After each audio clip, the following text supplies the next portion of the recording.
But it's connected to this one and the owl thing is on. And here's the app. Oh, look, you got the eyes on. How'd you do that? No. Oh, you're so good. It just takes a millennial touch. Hi, Lieutenant. How are you? Hello, I am well. Must be even be the wrong thing over here. I'm trying to get the tech here, but we don't even have all the commissioners here, so I'm not going to get hyped up about the tech until I can find a commissioner. You can't hear me this time, correct? I can hear you. Okay, great. And you know what? I meant to write you back, but I didn't get time today. The meeting is going to be not in person next month, so don't stress about it. Okay. All right, so just let me know because I would love to be there. So, but what I do need to do though, I do need to rearrange my schedule so I could be there. Right, I know, because you have, right, I remember your, Yeah. hey, look at that. Sort of working. Something. I'm in the waiting room too. Okay. I don't know. You're not in my waiting room. I only have, I don't have anyone else in the waiting room, bitch. Hi, Kathy. I'm great. How are you? I might have to do the meeting from the floor. That's cool. Everybody. Because I can't, I don't know. I may be tethered.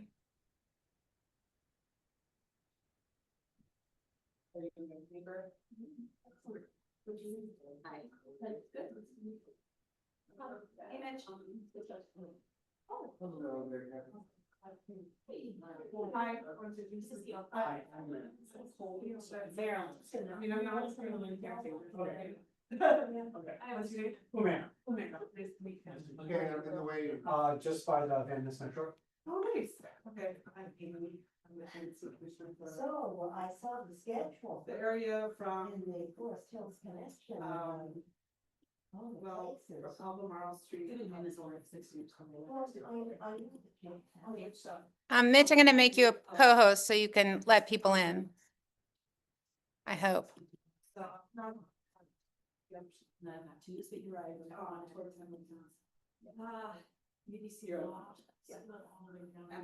Okay, now you can let people in, okay?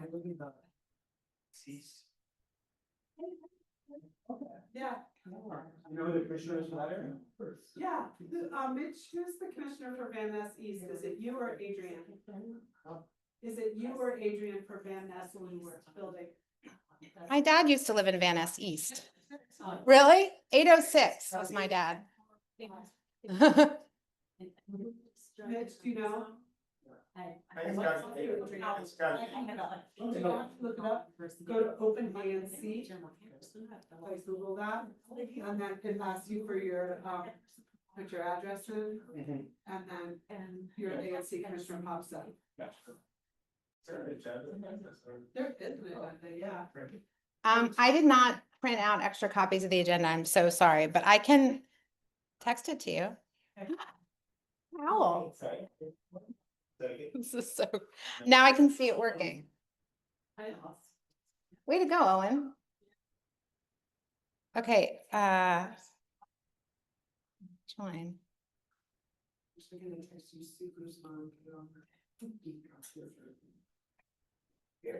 So, Mitch.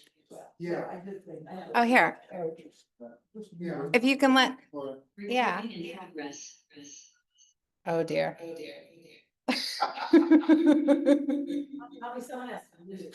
I got. Yours.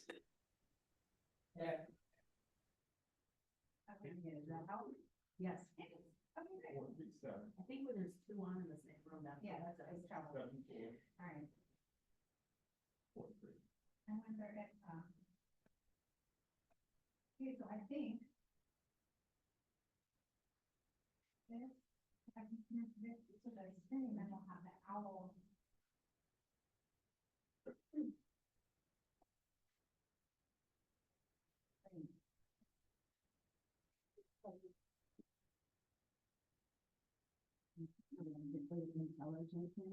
What's that? She's become technologically intelligent, you know.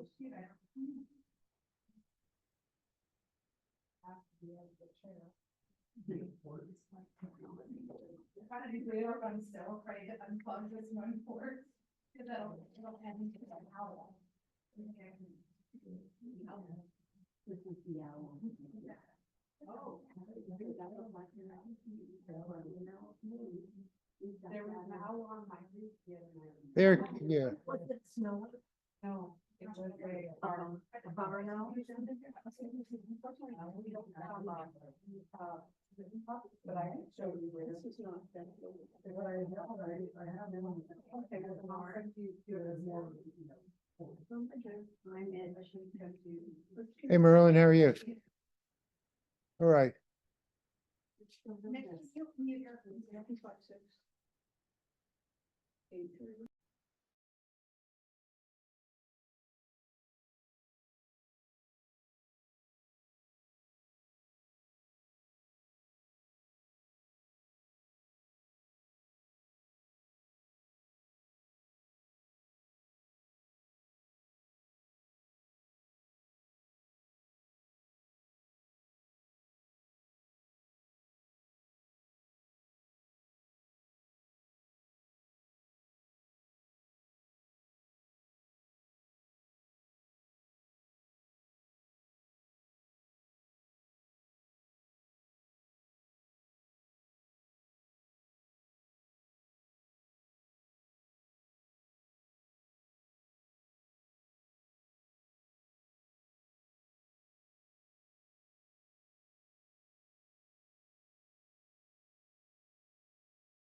There's no sound. Is that on purpose?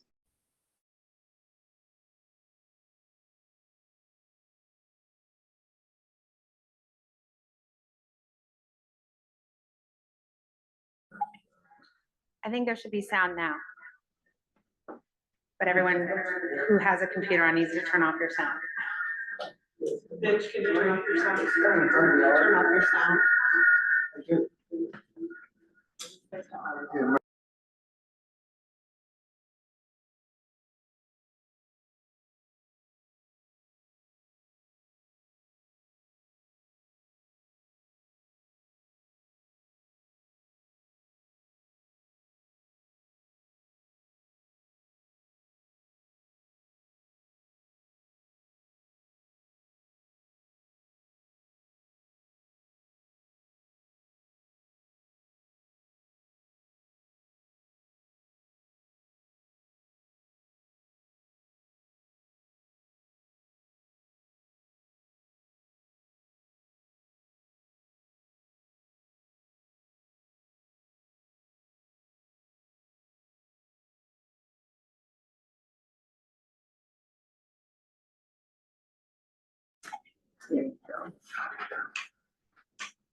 Okay.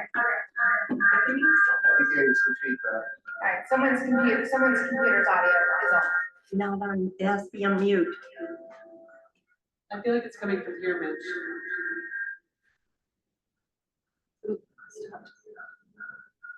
Make sure he's on mute. Oh, it's here too.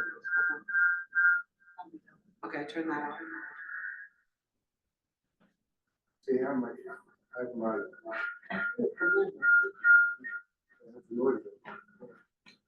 Turn the audio off. Oh, Okay, can you guys hear us? Or see us? I don't think we're seeing each other from the owl. See, Yep, you're there. Yeah, I mean, it doesn't matter. Who cares? You can choose whether to look at the video or look at us in person. It says yes or no feedback thumbs up, so. Oh, good. As which what- I- what- Tracy what just is- wrote. Okay, no feedback. Oh, thank you, Tracy.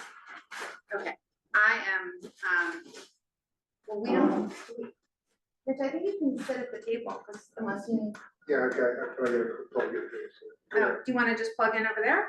It won't be. Okay. Don't worry about it. I think we have a forum because, Claudia's on also. oh, Planet is here? Yeah. Claudia's, Where? That's the second Who's one on? up, purple. Oh, she's on the computer, okay. Yes. All right, so apologies for the late start, but it is 7:06, and I'd like to call the October ANC3F meeting to order for the first time in person in Marilyn Slatnick's entire tenure as an ANC commissioner, who's here, welcome. But I don't think there's been an in-person meeting of this commission in many moons. So want to first and foremost thank Forest Hills of DC for hosting us tonight, and everybody who got out of the box of their computer to see that we all have legs and are here together tonight. I want to adopt the October agenda. I'm sorry that I didn't print out agendas for people here, but you can go to ANC3F website and check it out. It's pretty much as these things go. So I'd like to move without objection that we adopt the October agenda. so moved. Everyone's in favor. And then we'll start with Lieutenant Forrest. hello, everyone. Hi. Hi, thanks for having me as always. So I did get your email earlier, and so I'm just gonna focus on that one point with regarding to theft from autos. Okay. Can I give a little update? I mean, just an intro to that, which is, I don't know if anyone saw it on the Chevy Chase listserv, but there was a break-in at the CVS parking lot at Fessenden in Connecticut over the weekend in broad daylight, middle of the day. And I actually know people who've also gotten their cars broken in there, adjacent to there. I think you know this, Kathy. I wanted, there was sort of some back and forth about the fact that a police report was taken, but nothing could be done. And this is something sort of that, even though this is just one particular incident, I think it's an incident that is happening sort of throughout the neighborhood that people feel strongly about. So I asked Lieutenant Forrest to look at a couple of the back and forths about what the person who had the break-in was told and what people should do, because I do think, right, Lieutenant, that it's important that people get, we want the reports, right? So you Of course, can have- definitely. Right. So with regarding to the reports, we definitely want those reports, because if we don't have those reports, then we have nothing to chase the suspects off. Even though it may seem in real time like nothing is happening right then and there, but if we have pictures, if we have vehicles information, we could push that out citywide, and that will be in our LPR system. Also, if we have reports done, what that happens is, if we see this person again, because this picture is being pushed out to all the members in the district. So say for instance, we don't see this person in PSA 203, but we see them in PSA 204, we could get them on a second sighting once a report is done. So that's why pictures, reports are very important. And also I do use reports to focus where I have my special attention areas. So now I'm looking at it. I see that we had eight total theft from autos in PSA 203. So now that I see this is 4 in the 5,000 block, which is Fessenden and all that area, surrounded that CVS and that area right there, then I will also have my outreach team help us with focusing attention there, and other units can be, be to do special attention in that area. So if I don't have data, then I can't move resources. So data is very important for me to move resources and to get pictures, get vehicles out there, so we can have somebody to, at least we know who we're looking for. Thank you. And when but, and so people if something happens, people should always call. Yes. And what do we say to the people who feel discouraged that, they feel like there's nothing, I mean, we can tell them about the data, obviously, but that they feel like they're sort of not being heard. Your Oh, officers are hearing, they're taking reports, they are being heard.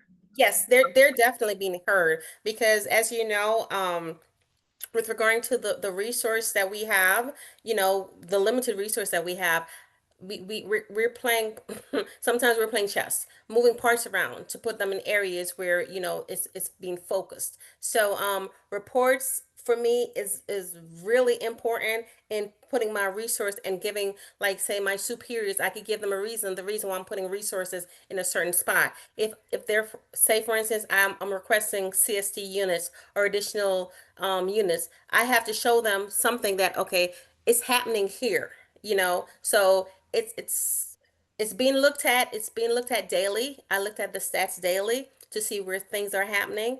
I even go as far as to look at what's being stolen, the time of day it's happening. So all of that, please, please, please, I can't stress enough. Please call us. Don't feel discouraged. We are here. It may not feel as though it's going quickly as you'd like, but we're there. We're working behind the scenes to mitigate, the theft from auto issues.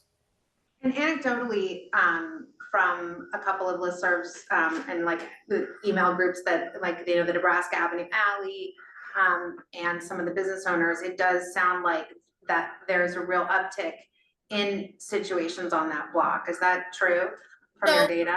so based on my data, around this time last year, we had 14. To date, within the last 30 days, of course, we have 8. So it has been a decline. So we've had 4 over in the 5,000 block of Connecticut. We had 2 in the 2,800 block of Quebec, and we had 1 in Yuma and 1 in 4601 Connecticut Avenue. So even though I think maybe the saturation is there, 5,000, what's that?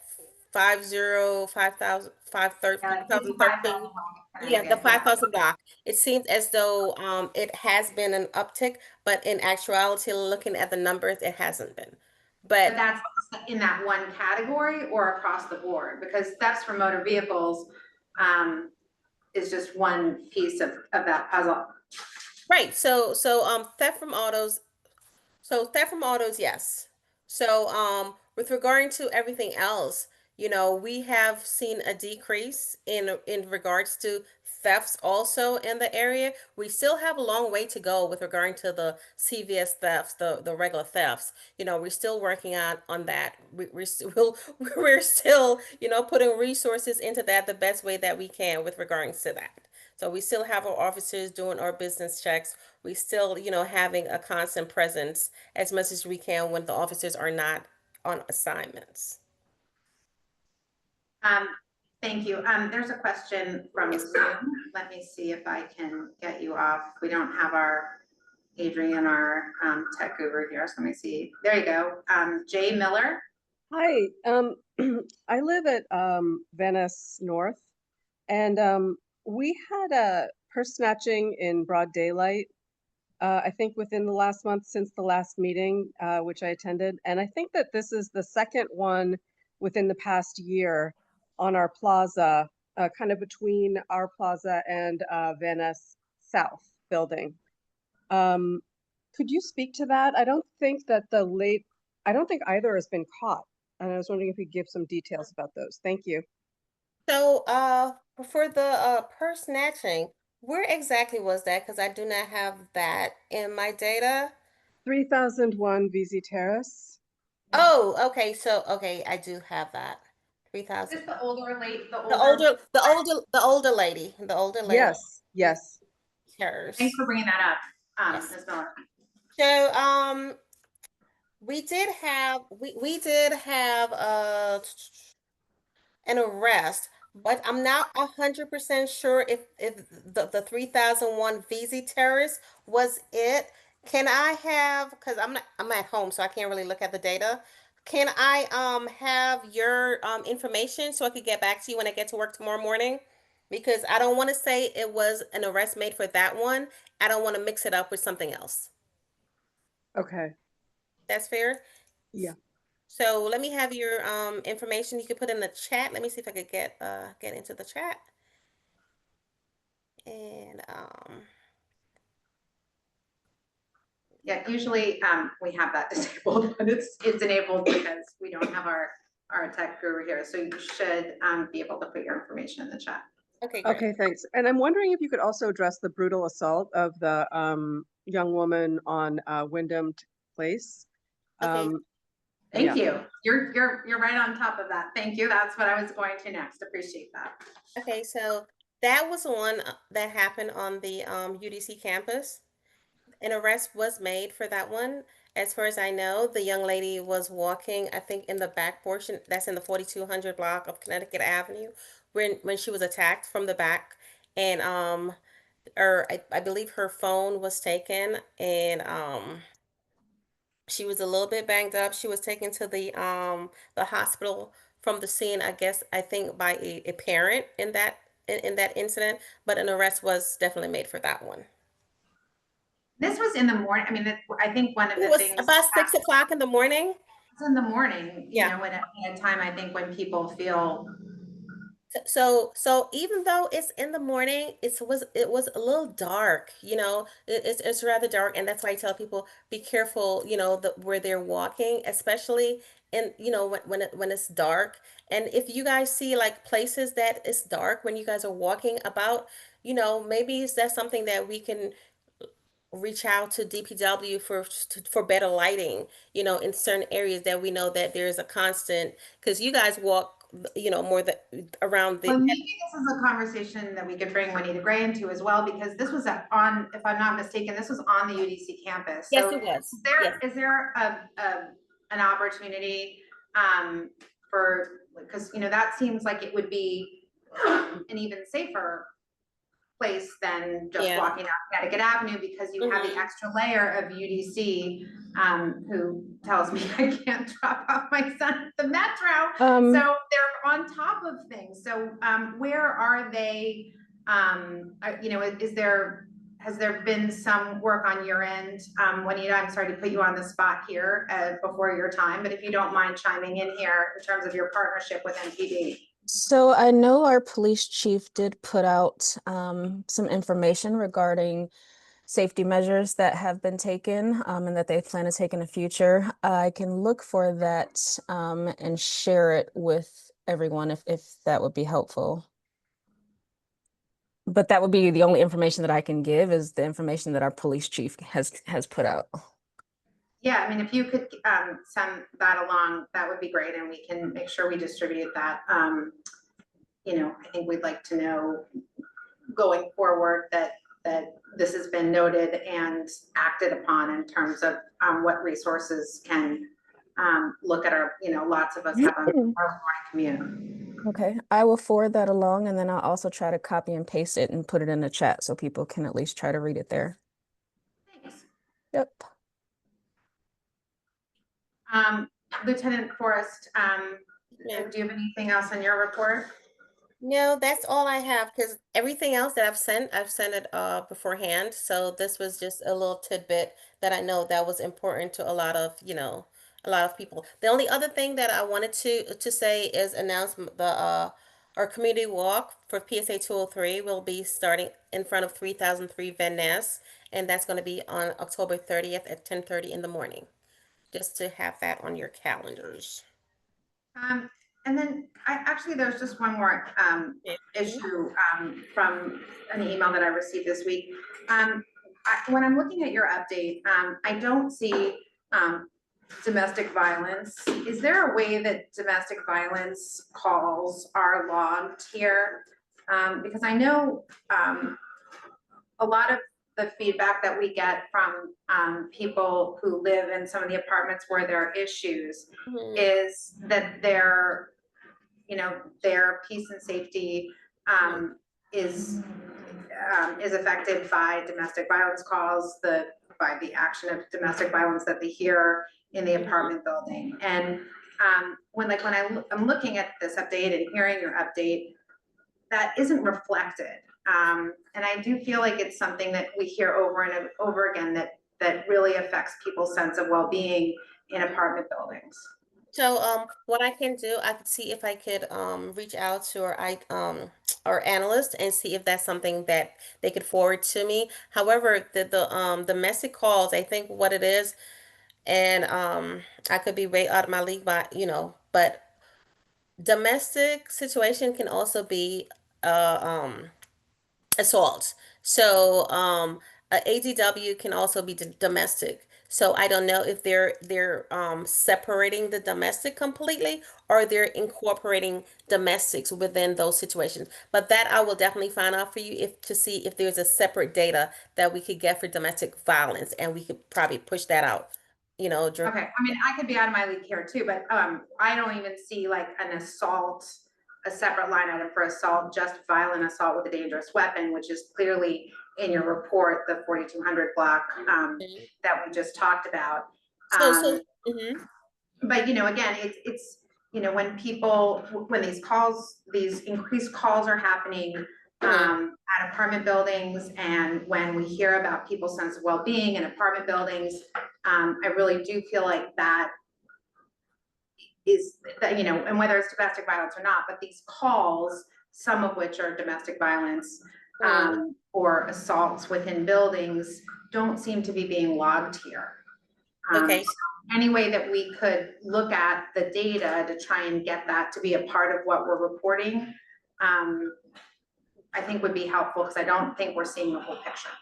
Okay, so I will definitely, like I said, get with the analyst to see if they could do like a breakdown with only like simple assaults and stuff like that when it comes to, or just a general DV assault, and see what they can dredge up, because most of the stuff that we have with regard to ADWs and stuff like that is like assault with a dangerous weapon. You're correct, we don't have the regular, okay, he spat on me, or he pushed me. We don't have those. So I'll see if there's a data that we can get for that. Now we'll get back I to you. mean, you've heard, I think, also here before, when people say, well, they know there's a call, and then they feel threatened because they know someone who's been called upon is in the elevator with them. I know Sue and I were talking to someone in the Brandywine where, there's someone on his hall who's sort of a repeat offender. He hears it and he doesn't feel safe in the elevator with this person. So I just want to try and understand really more fully what's happening in terms of, again, just like what Ms. Miller was saying, like it's your sort of sense of general well-being in the neighborhood and your safety, and how we can work together to get the resources placed where it needs to be. Of course. Thank you very much. Marlene. Yes, I would also like to make a comment. A comment. Since our owl's not working. This is really interesting. A comment about this is that we do not see a lot of the assaults and the crimes that are happening in crime cards, because how they are put in. So Tracy Sorbetta, I don't know if you have seen her data, but she got a FOIA request on a lot of data. And the crimes in our area over, I can't remember the time frame, but it's within the last maybe 6 years, and crime is increasing. It's clearly. Now, how the police report violent crime and what we consider violent crime are two different things. So I would like to know if violent crime is only considered crime that's done with a gun. No, not at all. So, it can also be with other objects. Could be a knife, it could be a stick, it could be a brick, because that ADW, that doesn't mean assault with a deadly weapon. It means assault with a dangerous weapon. So if you're being assaulted with a stick, or say for instance it's aggravated assault, that means it's a step up from regular assault, without um any regard for human life or whatever. It doesn't matter how it's done. So it's not only with a gun, it could be with anything. So simple assault, what a simple assault would be probably like a push, a slap, a spit, that would not raise to the bar of assault with a dangerous weapon or a significant assault. So anything that's significant, it will be in that category of a Part 1 offense. So let me just ask one more question, and Yes. I'm sorry for taking up a lot of time. You're fine. If a person uses their fists, Mm-hmm. but doesn't, doesn't really significantly hurt the other person, Mm-hmm. what is that called? So that would be a simple assault. Once there's nothing that the person, okay, if the person does not have to go to the hospital or anything like that, and it's just a superficial injury, then that would be a simple assault if they use their fist. However, And if how is they that, if okay, if they use their fist, say for instance, and break your nose, or I'm just saying out of the box, and break your nose, that would be raised to another bar. So it could be, that could be a felony assault, or it could be aggravated assault, depending on if if there's a breakage, or if the person had to go to the hospital. So that would raise the bar to a felony assault. So even though you may use your fist, that it all depending on the injury that you got from that fist, if that makes sense. okay, and so when you do your report, are you using the data beyond what we find in crime cards? So I do every month that I do the reports is for the past 30 days. So it's within a 30-day block. So I don't go back way all the way to January, because you already got that report. So each time I come to the these meetings, it's within the last 30 days. So if the meeting is today, normally, well, not for this meeting, of course, because the data was sent prior, but normally I'll run the data like today, and it will give me everything all the way up until yesterday for the past 30 days. But what is everything? So it would be everything at like ADWs, robberies, theft from autos, homicides, sexual assaults, things to that nature. But not simple assault. You want me Not, to read the not categories? simple assault, not simple assault, no. Okay, and so what we're asking for are simple assaults and domestic Domestic violence. violence, exactly. So that's what I said. I'll see if I could reach out to the analyst and see if that they could give us a breakdown with regarding to that. I do want to, my question was also informed by Tracy's advocacy, and Right. Tracy has really been working hard on looking at crime in the neighborhood, so. And maybe we can close the loop and give her, Yeah, and give yeah, I mean, Forrest what Tracy has done. yes. Anyway, big thanks to Tracy and to you, Lieutenant, for being here. Thank you so much. You're welcome. Does anybody else have questions? I'm gonna move on to Owen. Owen, do you wanna come be in my little square since the owl, or maybe you can touch the owl and make the owl work, but I don't know, the owl's failing us. Why? You have to stroke it. I know. Good owl. I mean, its speaker's working, but it has a camera. It's Sure, I'll step obnoxious. around. Just come sit right next to me and be in my square here. Sure. Hello, everyone.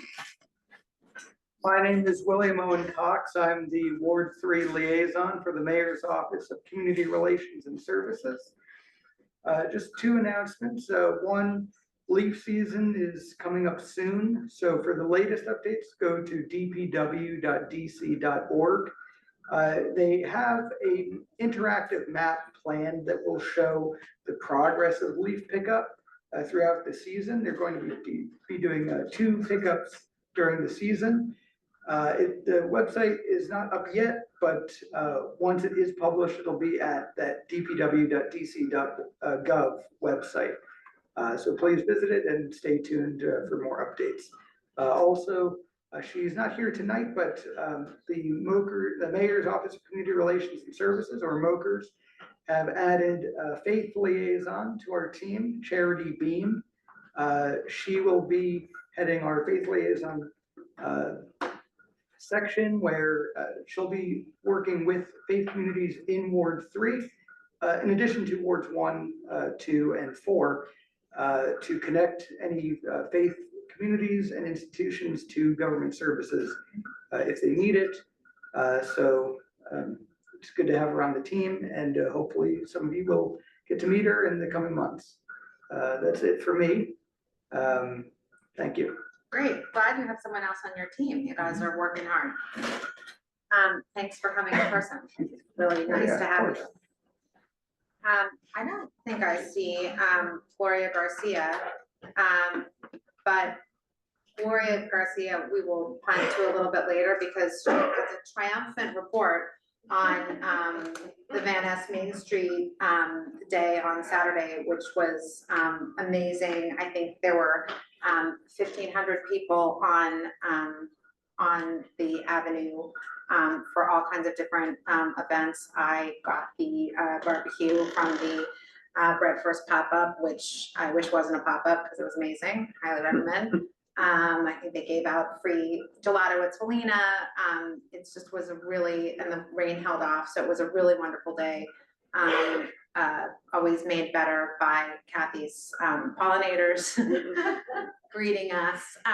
So anyway, I can read her her announcement later if she isn't here. Shantice, hi. Hi, how are you all? Hi, how are you? I'm good. So, my name is Shantice Wynn Brown. I'm the constituent services, specialist for Councilmember Fruman's office. The major updates that we have is that we just launched a new resource page on our website, which will help anyone who need any resources district-wide. Super, super helpful. If there's any tweaks that we need, if you all can just reach out to our office to let us know, because we literally just launched it today. There are also two key hearings this week. One is chronic absenteeism and truancy, and then the other is the Committee of the Whole Budget Execution and Overspending. Those two hearings are the main things that the council member is focused on this week. And then we also have our workday in the ward coming up next Thursday, October the 23rd at Point Chad. And the council member will be doing, per usual, coffee with the council member from 8 a.m. to 10 a.m., where anyone from the community or any constituents wants to come and talk to him one-on-one. This is your time to meet him. And this year, we're also trying to do things a little differently, where you can reserve a meeting time to talk to any of us on staff or the council member. And we just ask for any topics you would like to discuss and also your contact information. Thank you. And is the resource that you just launched, is that aimed at federal government employees, or is that a citywide initiative? I'm sorry, I was a little unclear on the new website you launched. Does that focus on Sure. on federal employees? It's for both. Okay. So Everyone. yes, everyone. And okay. And I'll be sure to put it in the chat as well. Okay, great. Thank you very much. Thank you. Thank you. Thank you. Thanks, Shantice. Nice to see you. Nice to see you as well. Sorry, I'm not doing a good job of doing the tech in this. Judy, we have in person from Northwest Community Pantry.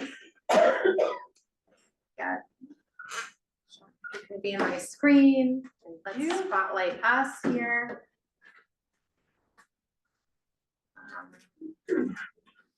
Oops, we got it. Here, go for it. So, good evening and thank you for the opportunity to update you on Northwest Community Food Pantry, which is in its 4th year of operation here in the Van Ness neighborhood. I just have a quick update. When I last updated the ANC in June and July, I think we were averaging about 320 families served every week, and by now it's 350 on average. Clearly, obviously, the need is going up. That's not going to change anytime soon. So far, we're managing to keep up with donations, keeping distribution was 2 hours. It's now stretching usually to about 2.5. But the biggest news I have for you tonight is that for the past 3.5 months, we've been running a pilot program with a social work MA student from Catholic University who is connecting our guests with services. We have found, talking to people, they need much more than food. And many of them are just at a loss as to where to even start to get rental assistance. She has connected people with free legal representation at landlord tenant court. She's helped make medical referrals, hooked them up with educational opportunities, job hunting sites, and so on. It's been a really helpful program for our people, and I hope next time to be able to quantify that in some way. So that's really our Wow, news. so Shantice from Councilmember Freeman's office, this is something that this ANC has spoken to Councilmember Freeman about time and time again, about the need for more social service resources. And so now we're getting it from Northwest Community Food. So I hope you can report this back to the office, Shantice. This is exactly, I mean, clearly you're really, I mean, you're meeting so many needs, but this is something that has been missing. And obviously people really need it. Yeah, people definitely need it. You just have this one person that you found? Yes, and in part it's, you have long conversations with people. Yeah. And you need to be able to follow up. And so she's with us for 2.5 hours every Sunday, but then she has work during the week doing follow up. It's a very labor intensive job. But I would encourage any recently perhaps furloughed people, especially social workers, psychologists, people to join us. We could use more than one person just helping to talk to people and find out what the needs are and try to connect them with existing services. This is exactly what we need. Marlene. So UDC has, what do you call it? But they have housing, they have resources in their public interest area for housing, if people need housing. And so you might want to connect with the UDC law school to get Their housing clinic. their house, exactly, their housing clinic. And this is right up there. Unless you've already tried. I was under the impression that they were working with somebody else. I worked with them on the Washington Home. Oh, 6 years ago. They actually went to court for it. So the way that the clinic works is that anyone can go into a clinic. It's just, and I've never used any of the clinics, but I do know that anyone from the community is able to walk inside and say, hey, I'd like some assistance in either the housing clinic. We also have for debts and people who are going through any financial hardships. I don't know how many students they have for each one, but you can always go in or call to try to make an appointment with someone as an individual person. Try and get, connect that office so that they can have someone there on Mondays. The best that I can do is reach out to the law school and let them know that that's an ask, but I can't guarantee that. And I don't know how the students' hours work. They have to do specific hours for specific things. I don't know how that works. Was the student who presented last month about the interaction?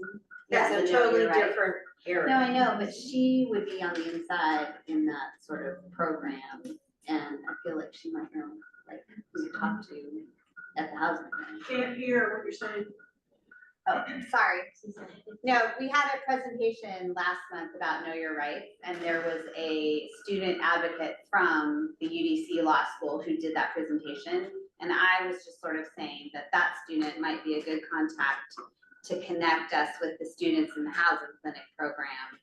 It might be a faster connect than maybe I'll reach out to the law school and we'll get somebody connected to somebody this month. Okay, that would be great. Hi, go ahead.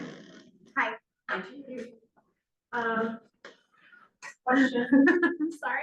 You and I spoke a week or so ago about the young lady with a 2-week-old had no supplies, no anything in our area. And is there a chance that we'd be able to get diapers in Ward 3? I looked everywhere looking at resources, there's nothing close at all.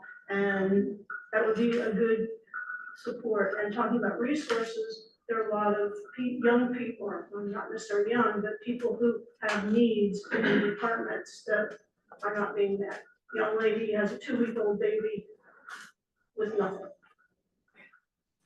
I mean, I think that, Judy, I think that that could potentially be an ANC grant request. Diapers. Yes, because they would be offered to the entire community. It's not something that DCPS, or I'm sorry, that DC provides on a regular basis. I mean, we could check it with OANC first before you go to the trouble of writing the grant, but I'm happy to do that. Because I think that that would be something that would fall under an appropriate grant request. Yeah, certainly. So you've seen the need. It's a community. Oh, yeah. Thank you for bringing that up, Yeah. because we're looking for ways where the ANC can distribute the money that we have to grant. So that's a great. We've actually increased the grant line item in the budget for fiscal year 26. And so, and Amy just mentioned that we got educated by OANC about the direct expenditure for public purpose, which is separate from the grant program. Oh, so maybe it's not even a grant. Right, it could be this, but I'll clarify that with, I have to talk to the person at OANC, but it's just like, That would be great. before we launch, I wanna make sure that we are efficient with our time, so I'm gonna get like blessing from on high, and then we'll proceed. Good idea. Yeah, Thank you so much. Yeah. Judy, one other thing, at some point, you got a clearance from OANC that an AED is Right. an appropriate Yes. task for What- any grant. What, you're using acronyms, I don't know. Like a defibrillator? NAED, and then for defibrillator. Because we have so many people in line, especially during the. Oh, when summer. it's warm. Okay, great. I'm sorry. NAED. We'll combine those, Something. combine the diapers with that in one grant. Okay, Good, Okay. yeah, great. Yeah. I mean, let's make this work About spending better for people, for sure. Whatever we can do to be helpful, we'd like to do. Thank you for, and in the meantime, serving the need. I don't know how many people are zooming in, but our neighbors are incredibly generous. So far, the diaper donations have been coming from our neighbors. Do you run out? All the time. And you also, it's a little hard to predict what sizes will be needed. But right now, we're well stocked, so not for long. Is that, I don't wanna add work, but like, I know you have a check-in process. Mhm. Is that like a question that you could ask everybody checking in? Like, would you have a need for diapers? What size? No? No. Okay. That's fine, just a question. No is often a great answer.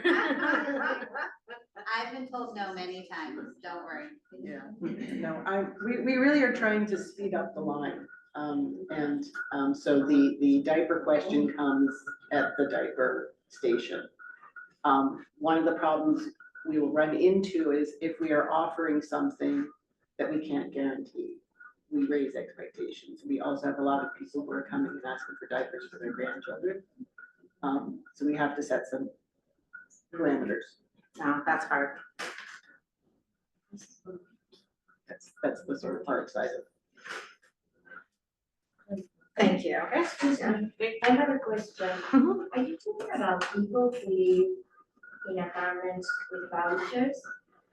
Well, those are some of them. We actually are getting, at this point, about 40% of the people that we serve are from inside Ward 3. Yes. Quite a large ward. We also get quite a few people from outside Ward 3.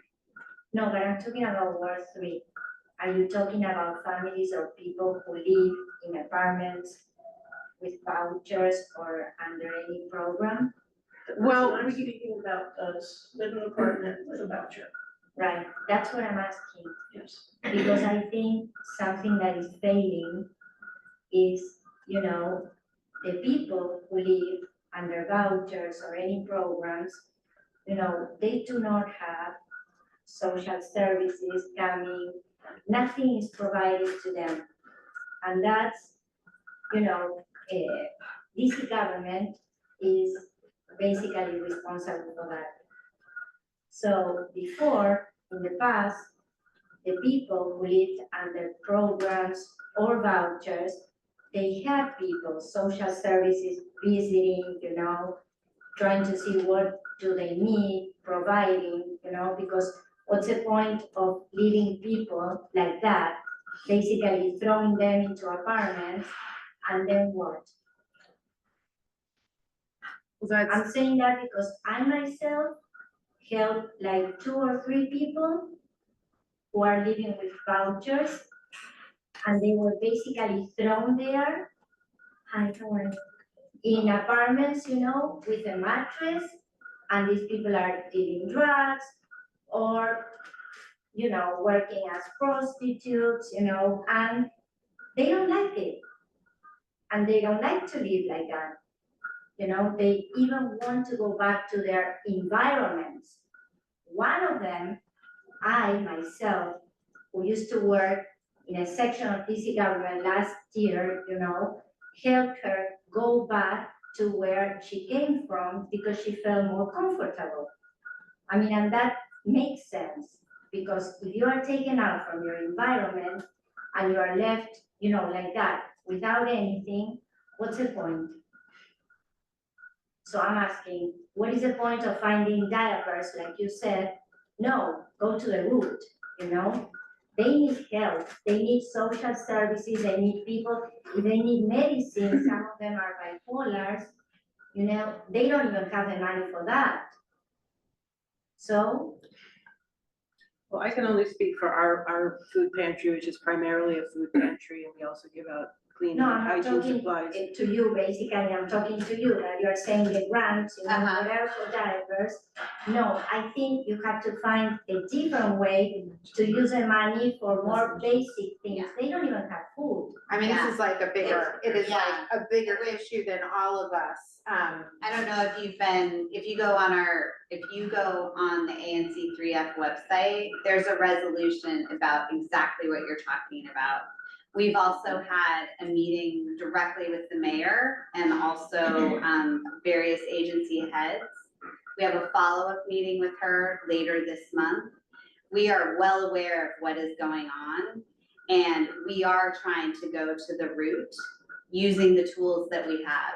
I don't know if you know, but an ANC resolution has to be given great weight by the council. But as I heard you saying, oh, maybe we'll use the money for the diapers. No, if you read the resolution, like you said now, first you have to go see, you know, follow up with that and see if you can go to the root, because promising, you know. Well, we went to diapers- the mayor. Yeah. I mean, The thing for what is it's that- worth, like that, I as mean, because we agree with you. diapers, they need first, you know, Yes. social services, food, mental health issues, you know, medicine. Right, and we are trying to advocate for all of that, but from my point of view, and obviously the commission would have to decide, we would work with Judy. My idea about diapers was that there was a need that I felt like the ANC could step in and solve, while we are also simultaneously going to the root of the problem, as you suggest, and working that angle. Like, if we could do something to help, like that woman that you described, I mean, that's one of the reasons why I ran and wanted to be elected, was to do exactly that. So we are working both angles. And you're right. I mean, we agree with you. We agree with everything. I mean, I personally, I can speak for myself. I agree with everything you're saying wholeheartedly. And I think we are, I mean, yes. 100%. I don't think it should preclude us from doing Little things. that would help. while also not wearing blinders to what the real problem is. No, but I mean, I don't want you to think that just because we said we might give a grant for diapers doesn't mean we don't understand that that is a Band-Aid on a bullet wound. And that we're actively advocating with the people who could affect change in this area. Marlene. So I just want to let everyone know, and especially you, that on November 6th, there is a roundtable discussion of the housing. Are you aware of it? yes, So Fruman is having it with Christina Henderson, Housing and Behavioral Health. Something we request, that this Something- ANC requested Right. months and months and months ago is finally happening. Right, and so they will be discussing services, especially mental health services, to people who are on permanent supportive housing vouchers. So I suggest that you know, for those who can, I think it starts at 11. Yeah, 11. I was on my list. Oh, I'm sorry. It's so great. No, I love this meeting because like someone brought up one of my questions that was on the list of things to mention. Absolutely. And you know, you are speaking of things that we've spoken about before. This is a group of people who are all concerned about a lot of the same things and working towards solutions. And I've been so I'm the editor of the Forest Hills Connection, which is, and so I've been writing about this issue since 2019. And the mayor and a lot of people and a lot of council members do not want to deal with it. no, I know. Do you I'm curious, I know your hand is up.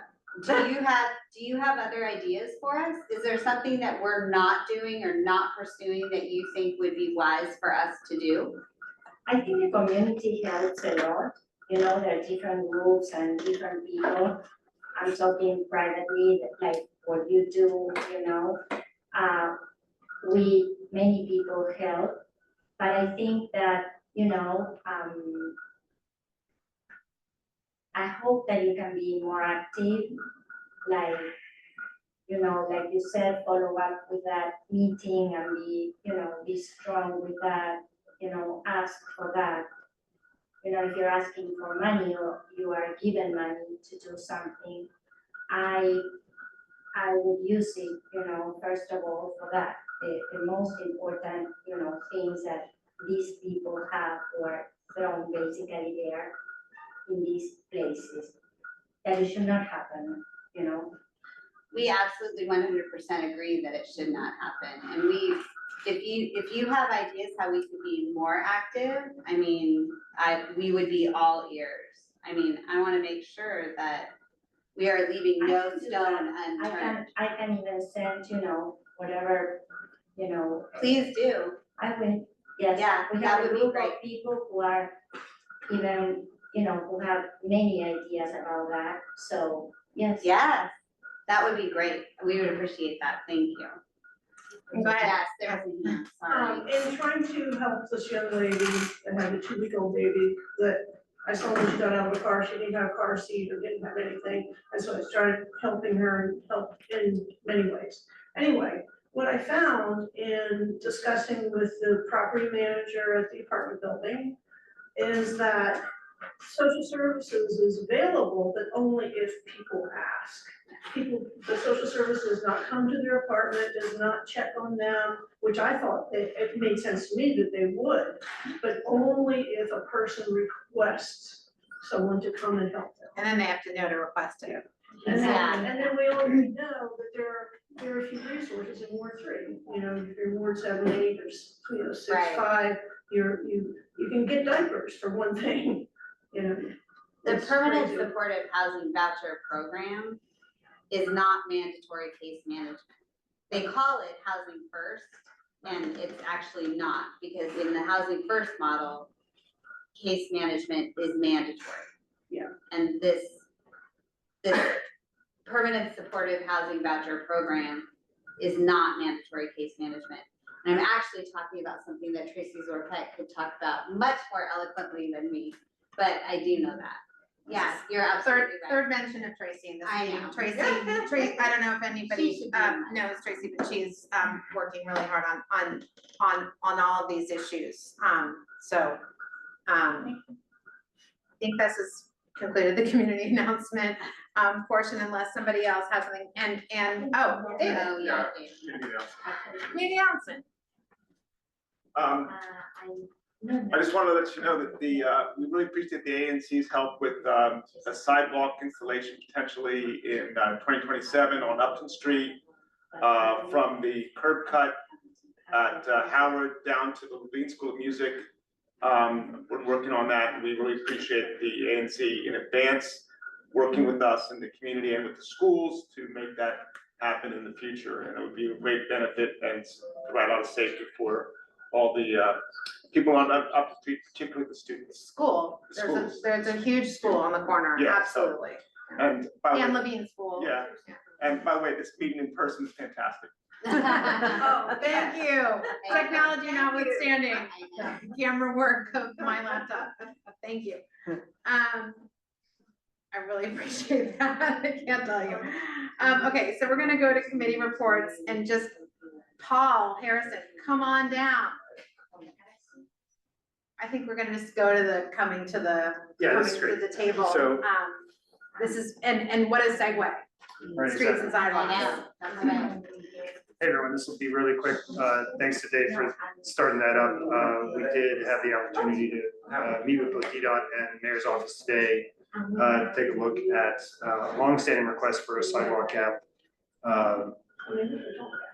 solution to the break between the Burke School and Levine School, which with Howard Law in the middle. And so I think we have hopefully some path forward, and we're discussing a potential ANC resolution. Commissioner Guzman was there and we worked on that moving forward. Love a resolution. Yep. Love a resolution. And then We're resolute. just so folks know, the other outstanding sidewalk gap effort for ANC3F is the Fessenden bow tie with Broad Branch, and hopefully we get a comprehensive set of work there for next year. So continue to work with Commissioner Kelsey on that. So I'm gonna interject this next bit, which is the safe routes to school. We've gotten a lot of, I actually requested, I asked DDOT to come this evening, and I can't get on my email because it's technical, to discuss the hawk signal at Connecticut and Ellicott. We've gotten a bunch of emails, and it's a constant anytime I talk to anybody who goes to March. People talk about this signal at Connecticut and Ellicott. I know from my own graduated child that because he was going this way, he would never walk to the Fessenden crossing where there's a crossing guard, because Ellicott was closer to where he needed to be. So that is a often crossed signal, even though there's a crossing guard close at hand. I know, and I wrote to DDOT this week that Principal Sprinsky in his newsletter talked about the continuing problems that they're having with safe routes to school, with kids having, I think a kid was hit, a Deal student was hit in the last 2 weeks. They don't have a crossing guard at Davenport and Reno. We have this issue in Connecticut and Ellicott. Connecticut and Nebraska, I got emails about this week, where even though there is a crossing guard, they have people who are being abusive, drivers being abusive to that crossing guard. It is a no left turn. People turn left and, you know, make all kinds of gestures and worse towards this nice man who's trying to get our kids to walk safely. We really have some real problems with the progression of children to their learning environments. What shall we do, especially since DDOT won't even come to the meetings, it's on Zoom? So you raised a couple key points. I do want to emphasize, and thanks to Marlene for following up on this, that I believe that DDOT is putting in a proper traffic signal at Chesapeake. Yes. So that will be an additional. That's soon, I think, Yes, right? they've been out there installing it. Yeah. And, you know, folks may not know this, but there is, I mean, trying to cross 6 lanes of Connecticut without a traffic signal, you are not even required to yield to pedestrian who is not not within lane immediately adjacent to the lane that you're crossing. Oh, so if you're so at the you literally- hot light, when they Well, do the hot go light is, around. the hot light is different, they are Oh. supposed to stop, but at any of the other cross, you're supposed to walk into Middle Connecticut Avenue and get to the middle before the cars on the other side are supposed to stop for you. Oh, I've been parenting all wrong all these Literally the years. same. That's not what I told people. Excuse me, can I just for clarification? Yes. Two things, you're saying that the people turning left from Fessenden onto Connecticut or whatever, they're still hitting people? The traffic lights are there? The left that I'm talking about is if you're going on Nebraska towards Deal and Jackson Reed, and people turn left onto Reno there, which is a no left turn. And there have been, I mean, for years, anecdotally, there have been hits, close calls, and very aggressive behavior towards the crossing guard. Are we basically saying that part of these people are turning or not yielding to pedestrians when they're crossing with the traffic light and they have the right? Yes. That's one thing, and then also this other thing, people crossing on the crosswalk, and traffic is not stopping until they get, well, they're not even stopping while they're crossing the crosswalk. Yes, Yes. and not Do you have even cameras? you and Security me, cameras? but small children. Yeah, well, my neighbor who's an adult was also hit crossing the street like that. Yeah, with a child coming from Merck. Do we have, as a camera as an option? I don't know if that is a deterrent or. So they have increased the number of cameras on Connecticut Avenue. You know, we have the issue that Maryland and Virginia drivers face no consequence for not paying automated ticket fines. I will make an effort to, there's an officer at MPD who does particularly targeted crosswalk enforcement, so we could ask for that. You know, the other issue is that when the Connecticut Avenue multimodal safety study was abandoned This is and the bike lane plan. converted into a smaller effort, that the timelines for these interventions are, 26, 27 for stuff that DDOT could be installing in a week. So, But unless there's a really horrible accident, then they'll move it yeah, right. Unfortunately. unfortunately. So this may be another element for ANC3F or some of the other ANCs to say like, look, the scope of work in those improvements from that study needs to be advanced more quickly. Like there's no reason why they can't. So for example, one of the things they'll do at a number of the intersections is put in the posts and basically make the double yellow line something you have to, there's like a Run barrier. over a things barrier to there. go So through. people actually have to make a proper turn rather than swerving across, right? So stuff like that, there's no reason for them to take 2 years to do that. So I That's a good point. don't want to make this a soapbox, but Connecticut Avenue remains exceedingly dangerous to cross, and also a barrier because people won't cross it because it's dangerous. So that sort of is a terror in the community. Yeah, a real estate person actually once told me, it's like crossing the Red Sea. You have people who do something, they're shopping on one side and they're eating on one side, and people who do their crossing and eating on another side. It's interesting, and they want to stay on this side that has politics and pros and the parking lot, and they sort of stay there. So just back to the key points that you made, Chair Carlson, the intersection in Nebraska and Reno, I think going back to MPD more directly with another request for backup enforcement for people who are not following the instructions of the crossing guard. Yeah, because he's are- not a shrinking violet, that No, guy no, either. no, It's not like exactly. he's not. Yeah. Okay, so backup MPD.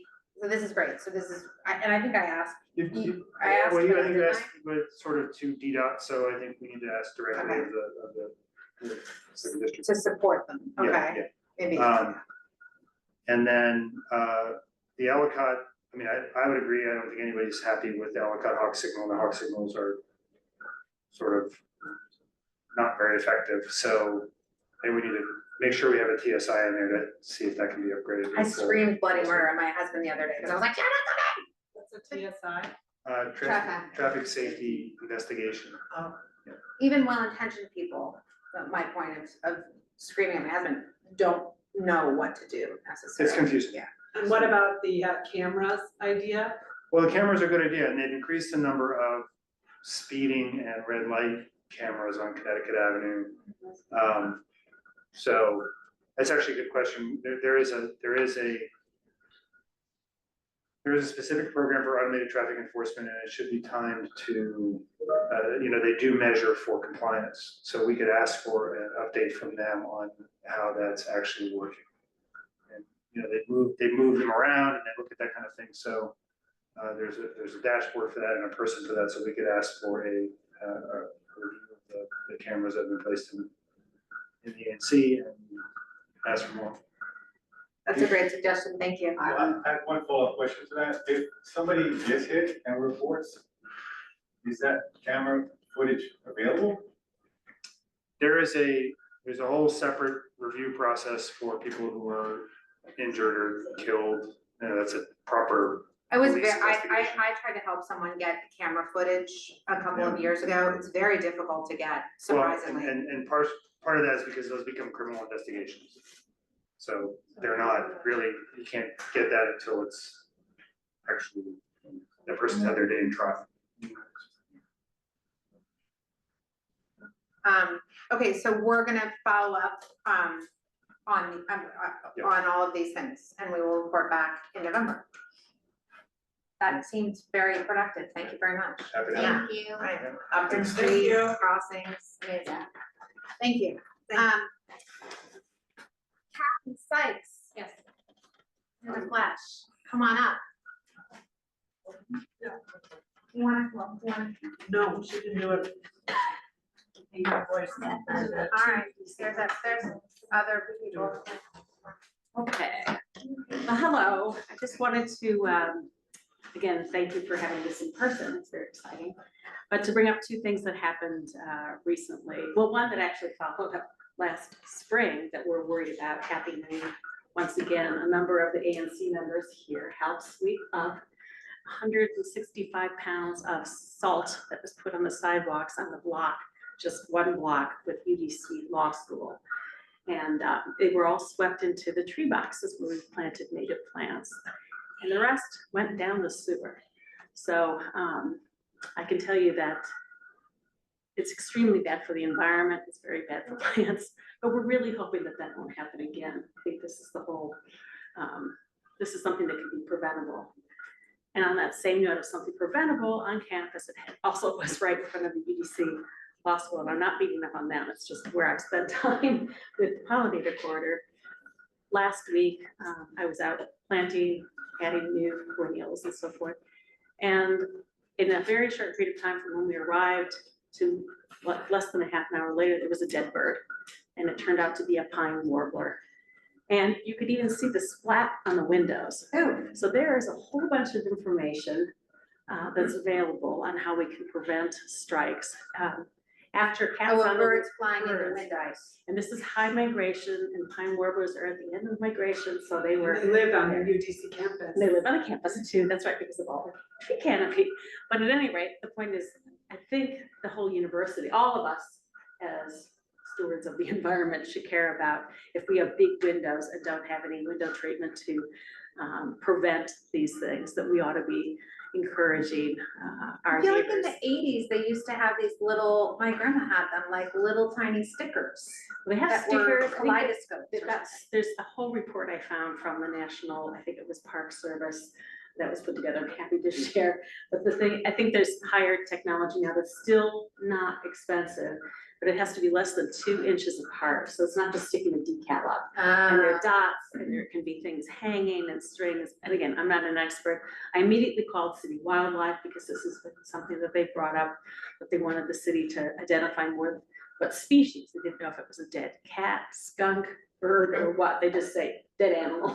So at any rate, I That's a spoke to problem her. I didn't even know And we she was had. gonna even check out what the data was for even at the university, but it's not to beat up on anybody at all. It's really just to say, here's a place that we can prevent. And if you look up, there's a second problem that also kills birds, and birds striking windows is the second cause of death of birds that are threatened so much right now from many other things, including climate change and so forth, pesticides. But the problem is, we can do something about it The other part I was gonna mention had to do with also lights out, or using the yellow lights that don't mess up everything from little fireflies to lots of other critters that don't understand. Is there a why. lights out, activity this year? I remember a couple of years ago, maybe we did something in the Well- ANC to bring some attention to it. This is Nationwide. once a year nationwide, when people are mindful of turning off their lights to help wildlife. Right. I don't know specifically on Julia, who's an active member of the ANC, and I even emailed her about this, but she might be out of town because I haven't heard So back. let's look to that next, let's But we find can out do about that. But Lights out. But it's all related to the birds strike is what I was trying to go back to. Uh-huh.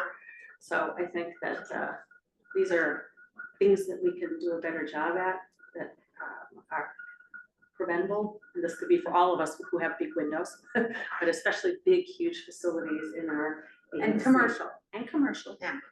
And on a positive note for the pollinators, Yes. you want to share what you? Oh, so far, I just want to say from the ANC grant, which we're very appreciative of, where we were moving beyond Connecticut Avenue, but we are still very close to it.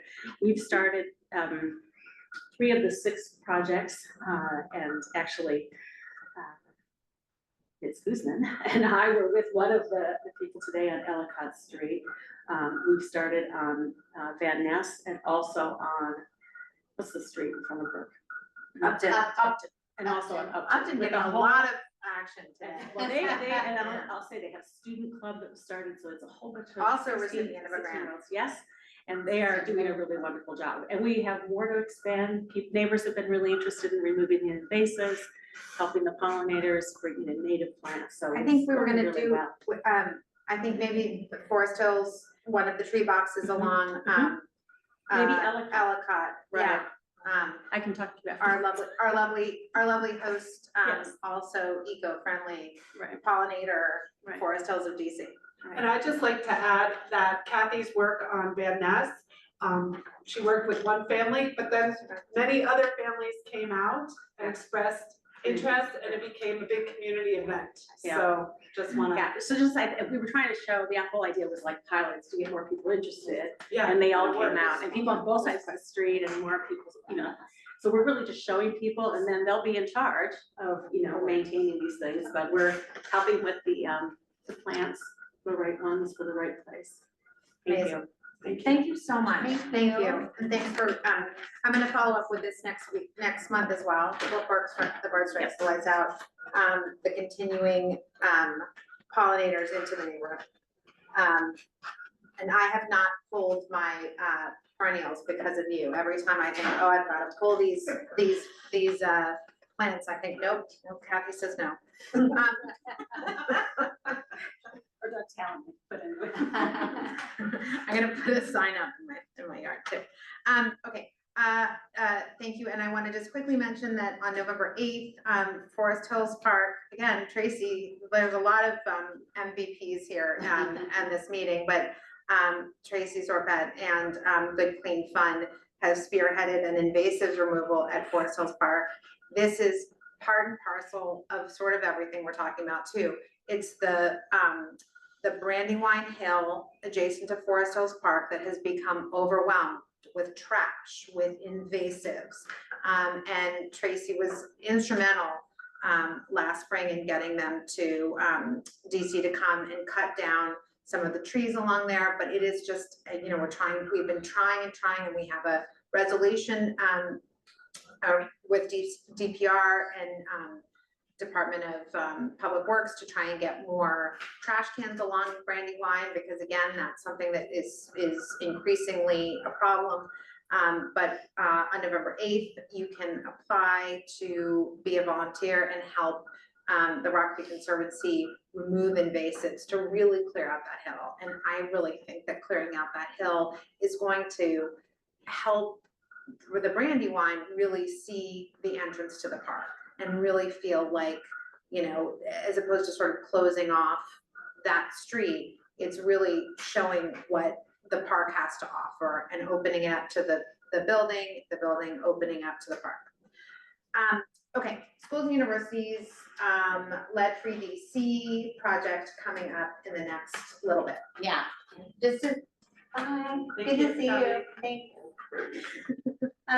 Just as a quick community awareness follow-up, there's going to be a small diameter lead pipe replacement project that runs along Davenport Street, which particularly will impact Murch Elementary pickup and drop off. But we were very pleased to connect the community relations office of that lead-free project leadership with Murch, and they've been very proactive in developing a plan where pickup and drop off and pedestrian safety around that area during the replacement project will not be as much of a nuisance as it could be.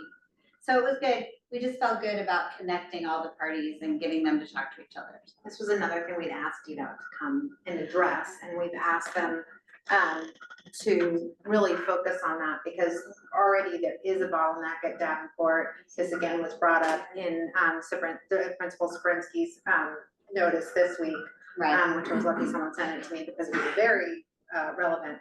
But you know, the pickup and drop off, as we've talked about, is a problem, and it becomes more of a problem when anything is slightly amiss. It rains, or there's a huge pipe replacement project. Right, and this way the community can be notified ahead of time. There also can be arrangements made with DCPS transportation. There are 3 classrooms at Murch that serve children pre-K all the way through 5 that have special needs. Many of them have mobility issues. So anyway, there was a lot of just looking out for the one in this, so. Great. Tina, I'd like to introduce Tina Sandry, who is our host here at Forest Hills, DC. We are so grateful to have this space and to get a chance to see this facility that is a really great resource. I know for David Krukoff, who just left, said his father was here. I know a good friend on Connecticut and Nebraska's father was just here for some rehab care. If you have an aging parent or I mean, the fact that we have this resource here is really amazing for us. Thank you so much. Hi, everyone. Good evening. I'm Tina Sandry. I'm president of Forest Hills of DC. I want to welcome you guys back here. I've been here for 5 years, and this is the first meeting that we're having here. And this neighborhood group has been coming to this community for a long time. So this is the first in-person hybrid meeting since COVID. As a professional, we're getting back into in-person meetings and the energy that and dialogue that can happen a little bit more in person. So welcome back. Welcome neighbors. Nice to meet you. Some of you I already know very well, and so forth. So what I have here, and I'm happy to send a link to Courtney afterwards that you can share out with others, is just I'm going to speak just a little bit about Forest Hills for those of you that don't know us as your neighbor. And I think there are a number of things. So what I'm focused on here is respite care. And what is respite care? Sometimes folks don't really understand it. I'm just going to go through these slides really quickly because some of you may know, some of you don't, and I'm happy to go into more detail afterwards for anybody who might be interested, for friends, family, neighbors, whatever. So Forest Hills, we provide skilled care services, assisted living services, as well as memory care services. We are the oldest care provider in the District of Columbia for seniors with a history of 135 years. We're a CMS 5-star. We are a nationally certified great place to work. We are a Baldrige Quality Awarded community. I don't know if you know what that is, but like LEEDs is to environmental design, and Six Sigma is to efficiency, Baldrige is to quality. And so it's cross industry. We are silver awarded, and so we're very happy to be maintaining all this good care in our neighborhoods. And the pictures you saw when you were coming on the building coming in were part of our AARP Community Challenge grant that we were awarded.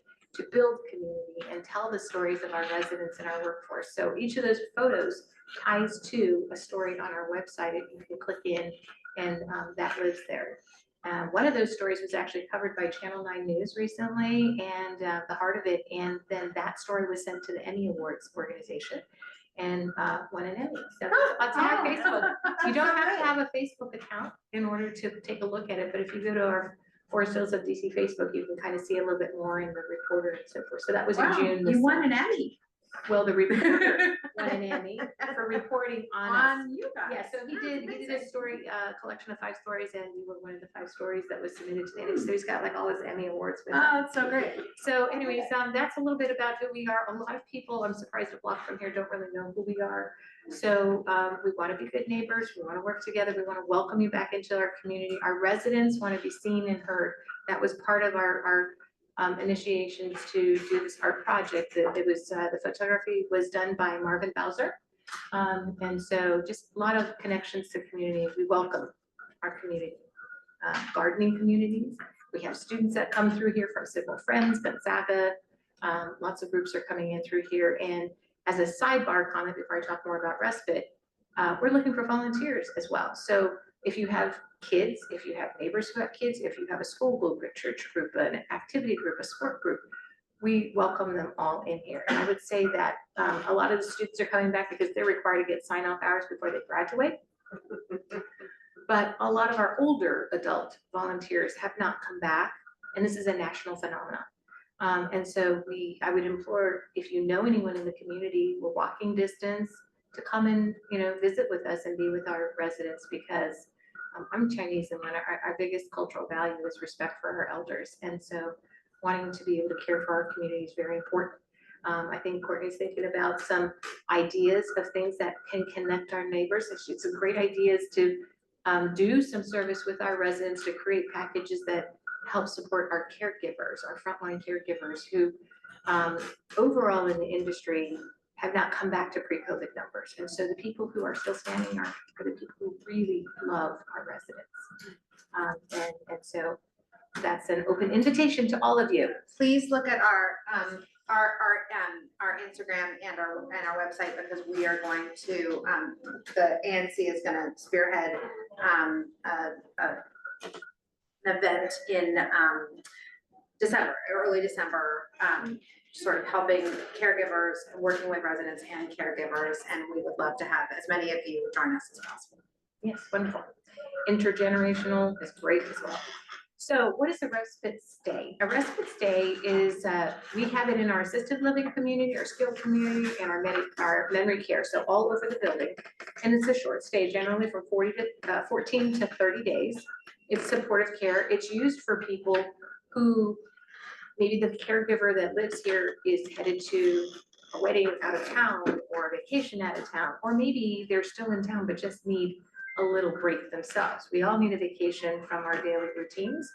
And so just those are options. And then sometimes it's the other way. Maybe somebody's being brought into town for a family event or graduation or something's happening, but the family doesn't have the ability to provide that care around the clock. So then someone would check in here and the family would take them out for whatever care needs they have or events that they're going to. So it can work both ways. It's a temporary stay, and it's in our fully furnished apartments or rooms. And in all of our care settings, it would include your daily care, the meals, rehabilitation, Medicare management, community life and activities. We have a director of life enrichment here. And it can be used also after an illness. Maybe someone doesn't feel quite ready to go home alone if they live alone or don't have the right support post-surgery.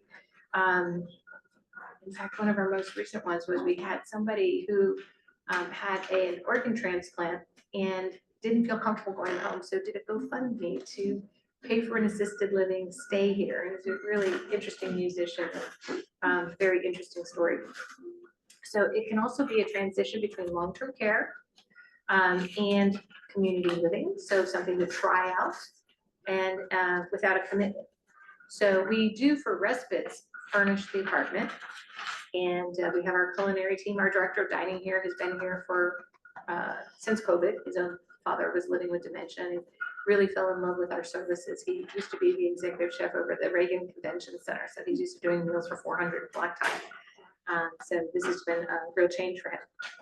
And we do have rehab services. So as appropriate, if someone's in our skilled care area, they might get more intensive rehab, but we do have rehab available to all of our residents in all different levels of care, depending on your insurance plan, what your goals are, and so forth. And we have this is assisted living is more of a social model that's sort of backed up by medical, whereas skilled care services are more of a medical model that's backed up by a social side, right? Depending on what a person's needs are. We do provide linens, fresh linens, the maintenance. And so when you look at the daily cost of care, which here in our assisted living is roughly a little over $300 a day, it includes the whole thing, basically. And then participation is always optional, but we do provide programs for mind, body, spirit. And within our therapy services, in your handout, there's a list of the different types of therapy, different types of conditions that we can handle. Occupational therapy, speech therapy. So we will have that available to all folks under a respite stay. So it's more than sort of a hotel, it's actually getting that full comprehensive package. And I'm just skipping over here, trying to save time here. So folks will do this and then can go back. And then sometimes people try it out and then might come in, might come out, we have somebody that, we have a caregiver family that comes in like 1 week out of every 2 months. And so that family just gets a week off every couple of months. So there's lots of creative ways to explore the service. And what it takes to get started is contacting our admissions team, scheduling a visit. We would do a health assessment to make sure that we can provide the care that the person might need, and then settle in and we can handle the rest. So that basically is it. And to answer any questions, visit us anytime. We have models that we've been reorganizing. So for being a contiguously occupied operating building for 99 years now, next year is our 100th year anniversary. We welcome our community. Thank you so much. This has been amazing, and we are not going to have a meeting in person every month. Sorry, everybody. But we plan to have them quarterly. Look at everyone's smiling face. You can hear it. See everyone's smiling face. Disappointed. You want them? Do you want them every month? I know. I think I'm actually out of town next month, so you can have it without me if you want. Or we can do it on Zoom. You choose. Okay. Anyway, with this is, I mean, the resource that's available here for your loved ones and that she's opening up to the community is really amazing. So thank you again for having us here. Juanita, hi. Hi. Good evening, I should say, not afternoon. Good evening, everyone. And thank you because I know, I'm out of batteries. Go ahead while I plug in this computer. Sure. So, good evening, everyone. My name is Juanita Gray, Director of Community Engagement here at the University of the District of Columbia. So I apologize, Javier Dusan, our Vice President for Facilities and Real Estate, he was scheduled to come, but his daughter surprised their family. She got a college break, so she's home. She came home this morning, so you know he wants to spend time with his daughter, which I understand. So I'm going to give.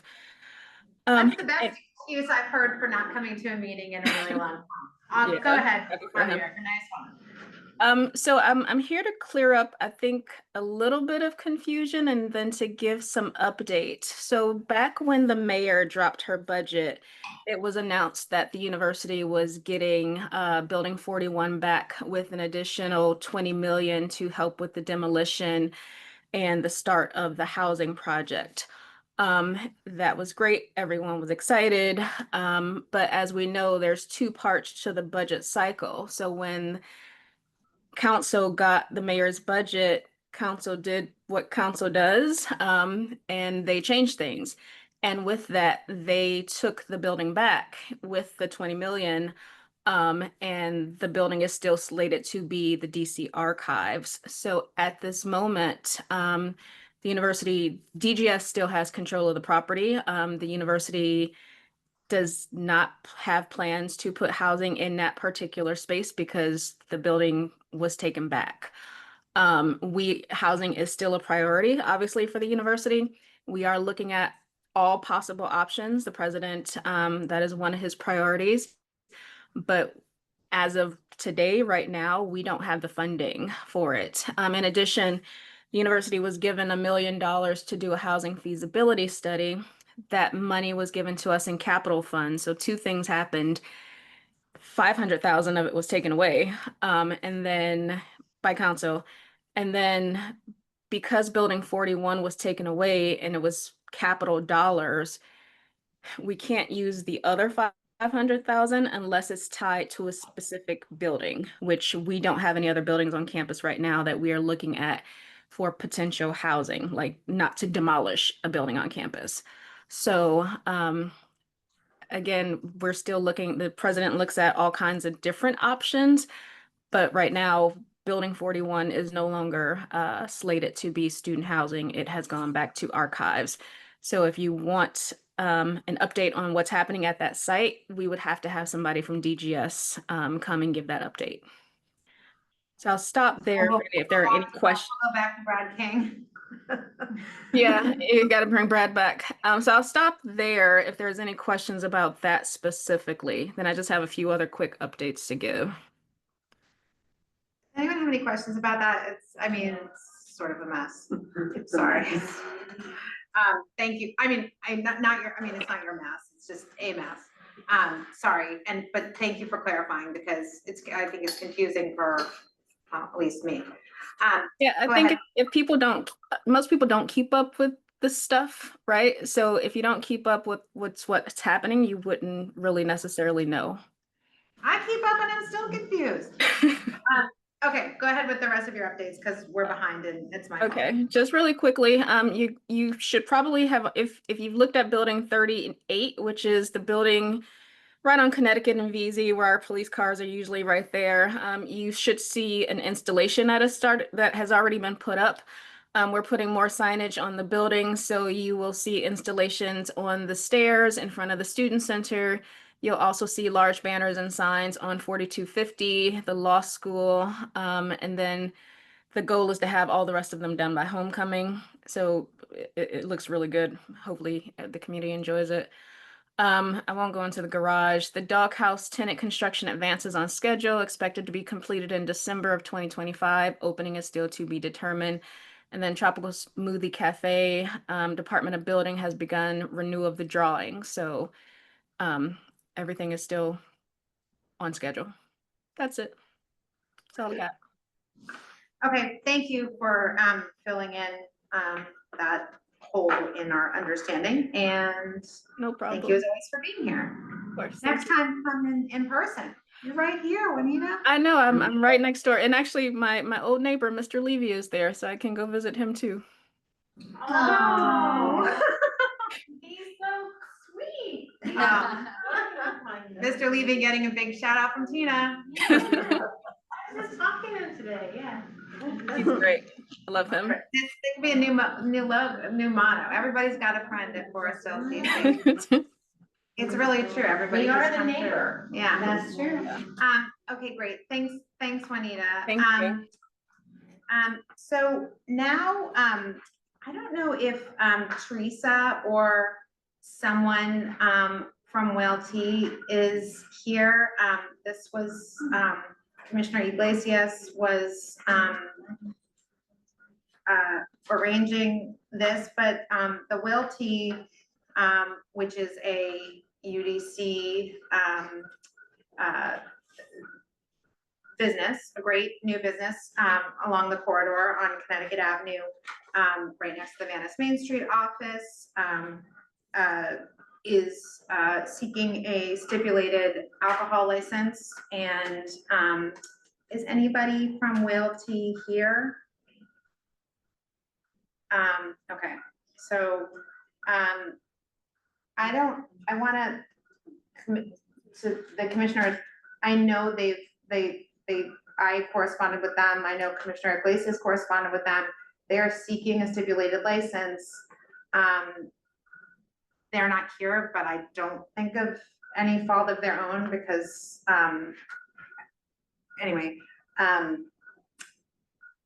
would like, I don't wanna hold them up because they need this. I've spoken to Gloria Garcia about this. I can't give their presentation for them. But I wonder, even though it's like slightly out of order, if we might be able to vote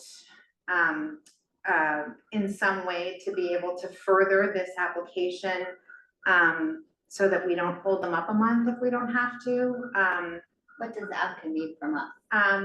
They typically need, like what we did last month for Honeys and Muchas Gracias, they need us to have a vote saying that we support their application for a stipulated license. So just make it a motion. Yeah, I'll make a motion, and I, in general, I would say I wouldn't do this, but having spoken to Gloria Garcia, I know the need is there. I know they've been very good neighbors and working hard. So I'd like to We talked about it at the executive meeting. We did, thank you. So I'd like to make a motion that we vote to support a stipulated license, given that it's within the parameters of, for example, what Muchas Gracias, Honeys, other neighborhood businesses have also applied for in recent months. Second. All in favor? Aye. What about Claudette? Claudette? Aye. Okay, great. So that's 1, 2, 3, 4, 5, all commissioners present. Great, Can I and make a comment please. on this? I feel like you should get something in writing from them. Yeah, that's why I said, like, given that Okay. given that, I mean, that you can include in forwarding to ACCA. yes, I That tried. you have action on. The reason that I tried to say that, given that it follows along the guidelines of what we did for Muchas Gracias and Honeys, is because I have something in writing that I can, add to the minutes along that basically talks about the hours and the parameters of that I thought we could look to. Commissioner Iglesias, as of an hour before the meeting was gonna come, he's not here, so I don't want We to. do have a letter, if you'd like me to read it, I can. Oh, Go ahead. do you want to just enter it in, why don't you just, can we enter it into Yes. into the minutes of the meeting? Yes. I know we were all copied on this. I just don't, I agree with you, and I don't wanna. No, I understand that, but I felt like you needed something in writing. Yes, To forward to. yes, and so we have that, thank you, thanks for the clarification. So we have that, we also have, the letter that we voted on last month for Honeys and Muchas Gracias that we'll use as a model for this. Okay. Thanks. Good. You're welcome. Yeah, see, we're all working together here. This is so great. Okay, commission business. So much business to be done, most of it by our hardworking treasurer, Susan. Thanks. Okay, just 2 issues. The ANC3F monthly treasurer's report for September 2025 was emailed to all commissioners for review. Very short, the opening balance was $45,144.26. We had 3 expenses. One was for legal fees, one was for office personnel, and the other were for bank fees. And then we had 2 income entries. One was for our allotment from the District of Columbia, and the other was interest on our checking account. So we ended the month with a deficit, not a deficit, but with a withdraw from our account for $243.87. Does anyone on the commission have any questions regarding that for September? I think they're saying, could the speaker, I think I saw that. What? Did a note pop up? message. Oh, could the speaker be on video? Yeah, well, my, so, hi iPad. Can you change your name to your name? Thank you so much.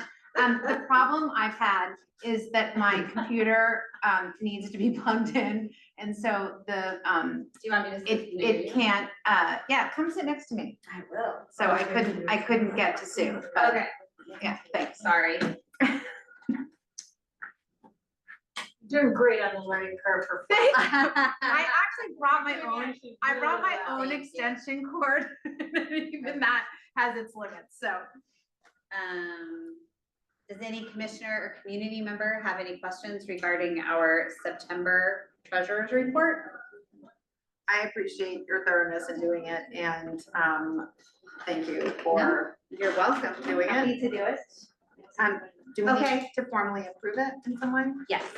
Okay, so I move that we approve the monthly ANC3F monthly treasurer's report. For September For 2025. September 2025. All in favor, oh, second, Second. all in favor. Aye.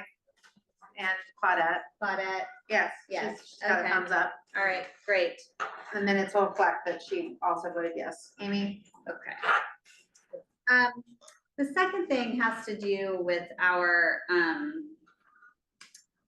fiscal year 2026 budget.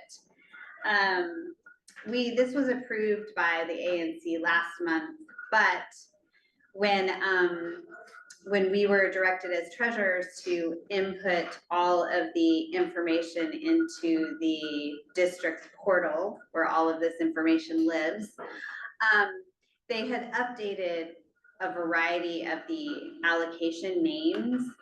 And so although numbers haven't changed, the line items have changed. And so the numbers are now just dispersed differently. So in an overabundance of caution, because I don't want the OANC to come back and say that our budget was not approved at a public meeting, I'm just gonna quickly go over the numbers again. And if any community member or commissioner has any questions, please raise them. This has also been available for public comment on the ANC3F website since the last meeting. Okay. And I skipped over an agenda item, and I just want everyone to know that after this, we're gonna go back to the update on the cannabis hearing. I don't know how I skipped that, sorry. We will discuss it. Okay. Quickly. Okay, so our district allotment quarterly remains unchanged from fiscal year 2025. That represents $16,521.78 across 4 quarters.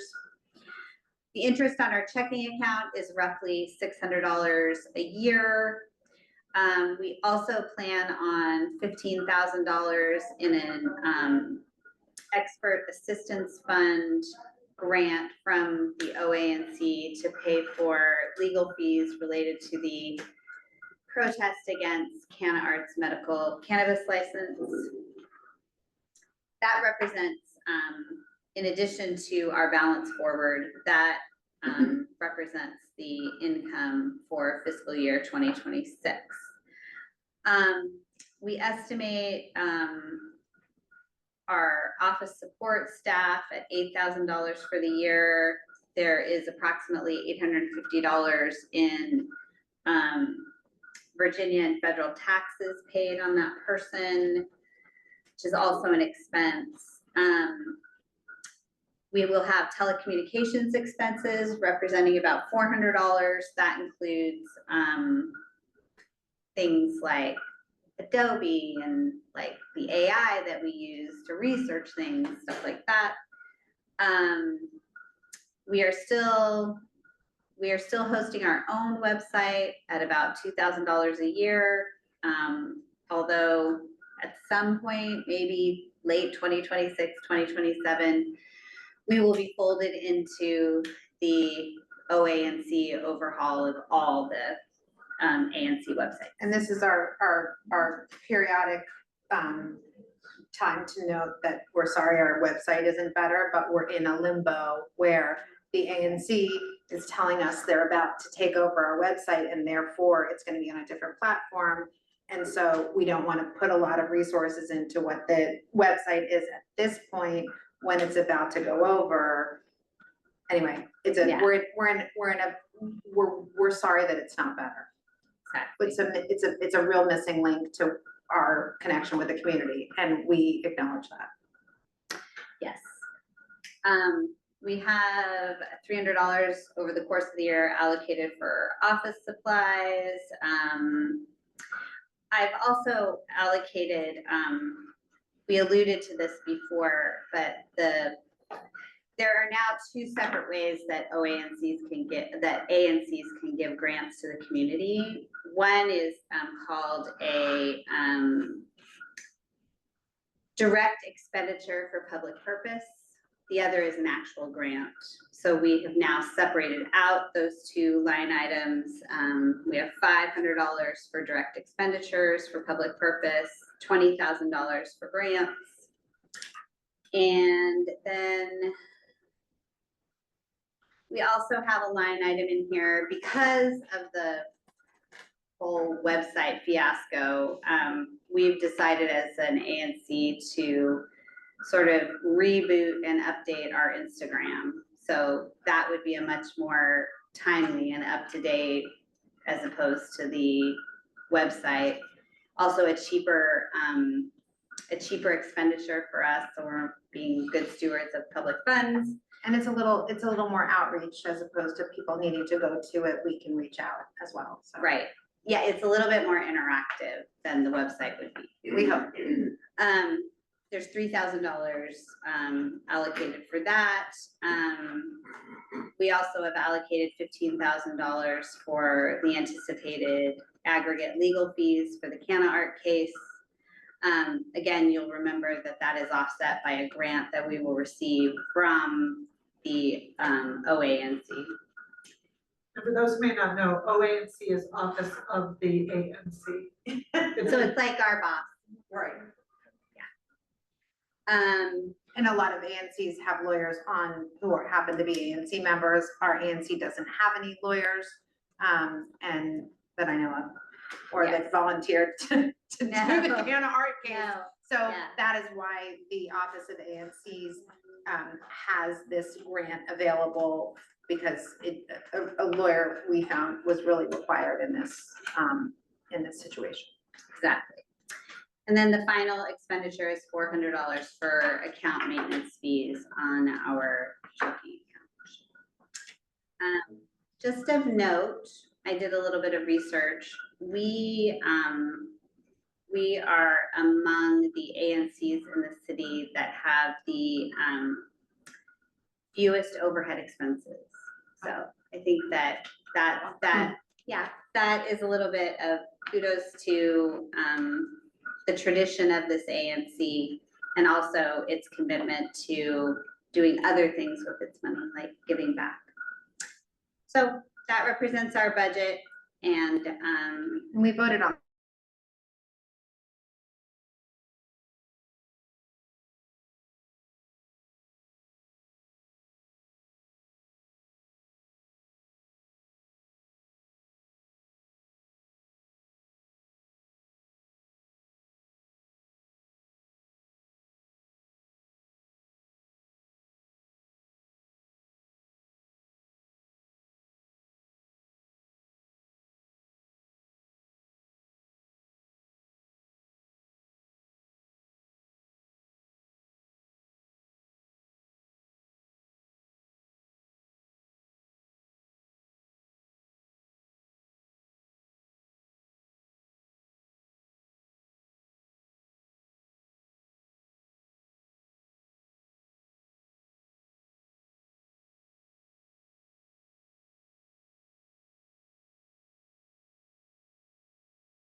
ongoing